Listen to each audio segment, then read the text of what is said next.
ingat, 170 hari lagi perjuangan kita akan menentukan nasib bangsa dan negara. Dia akan menambah mobil di jalanan, menambah kemacetan di jalanan.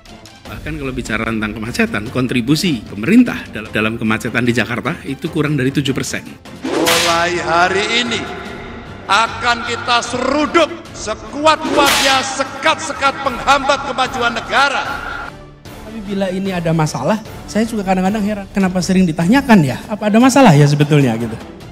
Rakyat menganggap bahwa hanya 27% lah Anies Baswedan akan melanjutkan program Jokowi. Artinya ini sudah menjadi pendapat publik. Jangan sampai perjuangan yang kita lakukan ini tercerabut dari akarnya. Dengan lantang, Ganjar sebut jangan sampai pedot oyot seruduk penghambat kemajuan negara. Jadi, saya melihat bila ini adalah rencana yang baik, ya pasti jalan terus. Pasti jalan terus. Tapi bila ini ada masalah, saya juga kadang-kadang heran, kenapa sering ditanyakan ya, apa ada masalah ya sebetulnya gitu. Jangan sampai kita pedot oyot. Jangan sampai pedot oyot. Jangan sampai perjuangan yang kita lakukan ini tercerabut dari akarnya.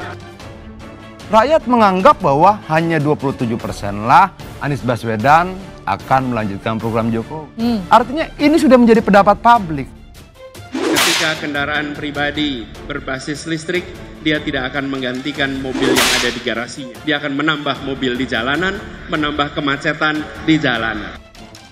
Mulai hari ini akan kita seruduk sekuat-kuatnya sekat-sekat penghambat kemajuan negara. Bahkan kalau bicara tentang kemacetan, kontribusi pemerintah dalam kemacetan di Jakarta itu kurang dari 7%. Dan ingat, 170 hari lagi perjuangan kita akan menentukan nasib bangsa dan negara. Hari-hari ke depan, semua langkah dan ucapan kita akan sangat menentukan.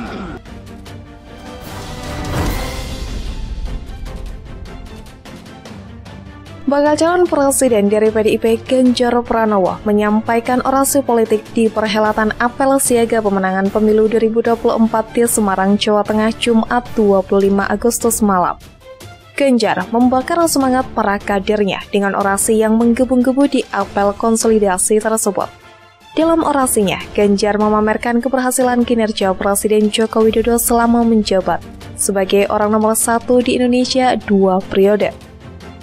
Ia mencontohkan keberhasilan pembangunan infrastruktur yang digagas oleh Presiden Jokowi selama memimpin. Kepada puluhan ribu kader PDI Perjuangan, Ganjar meyakini jika Indonesia sedang bertransformasi menuju negara maju. Selama 2 periode yang merupakan salah satu kader PDI Perjuangan terbaik, Pak Jokowi berhasil melakukan terobosan yang sangat signifikan.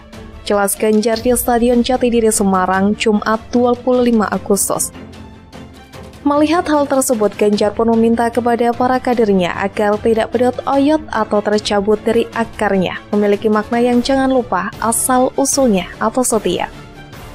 Pesan yang dikatakannya itu juga selaras dengan pesan Ketua DPP PDIP Puan Maharani. Sebagai yang Mbak Puan katakan, jangan sampai kita pedot oyot, jangan sampai kita pedot oyot. Atau yang artinya jangan sampai perjuangan yang kita lakukan ini tercabut dari akarnya, kata Ganjar. Ganjar juga meminta agar para kader PDIP memompa semangat untuk menerjang para sekat penghambat kemajuan negara. Saudara-saudara sekalian, mulai hari ini kita akan seruduk sekuat-kuatnya penghambat kemajuan negara, ujarnya. Ganjar mengingatkan pemilu 2024 sudah di depan mata.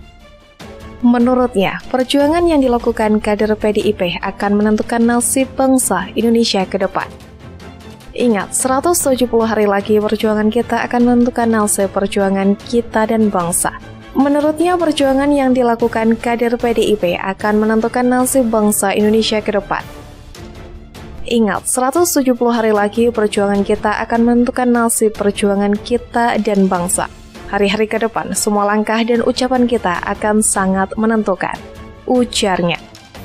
Turut hadir dalam apel konsolidasi tersebut yakni Ketua DPD PDIP Jawa Tengah Bambang Wuryanto, Wali Kota Solo Gibran Rakabuming Raka, Johan Budi Arteria Dahlan Masinton Pasaribu. Hadir pula Ketua Harian Nasional DPP Partai Perindo Tuan Guru Bajang atau TGB Zainul Majdi yang duduk di sebelah Puan dan Ganjar. Senada dengan Ganjar, Puan juga meminta kepada para kader agar kepemimpinan tidak pedot oyot. Puan pun mengingatkan adanya tantangan yang bakal dilalui kader dalam memenangkan pemilu 2024 nanti. Adapun tantangan yang dimaksud yakni banyak pihak yang ingin partai berlambang banteng itu pecah. Tantangan yang akan kita hadapi untuk memenangkan pemilu 2024 tidak ringan. Ada tantangan besar, ada perlawanan besar, kawanan jadi lawan. Banyak pihak yang ingin melihat kita pecah, ingin melihat kita lemah, ujarnya. Puan mengibaratkan tantangan tersebut bagai terpaan gelombang hingga hantaman badai. Namun Puan menegaskan bahwa tantangan semacam itu tidak seharusnya membuat kader PDIP menciutkan nyali. Tapi bukan banteng namanya kalau ciut, bukan PDI Perjuangan namanya kalau takut bertempur, ujarnya. Puan juga mengajak kader agar PDIP tetap berjuang demi kebenaran. Puluhan ribu kader PDIP yang hadir pun turut mendukung ajakan dari Puan tersebut. Dalam survei Litbang Kompas yang dilakukan pada 27 Juli sampai 7 Agustus, nama Ganjar saat ini memang menempati peringkat pertama elektabilitas Capres, bersaing ketat dengan Prabowo Subianto, sementara sosok Anies Baswedan konsisten berada di peringkat ketiga. Perinciannya, Prabowo Subianto menang tipis dalam pertarungan melawan Ganjar Pranowo. Perolehannya Ketum Gerindra membungkus angka 52,2% dibandingkan Ganjar 47,1%. Selisihnya mencapai 5,8%. Jumlah itu melebar dibandingkan dengan hasil survei pada bulan sebelumnya pada angka 51,1%. Kemudian jika dibandingkan dengan Anies Baswedan, Prabowo melesat jauh dengan nilai yang mencapai 65%, sedangkan Anies hanya 34,8%. Artinya, jarak simulasi dua pecapres Prabowo versus Anies mencapai 24% pada survei teranyar yang dilakukan Kompas.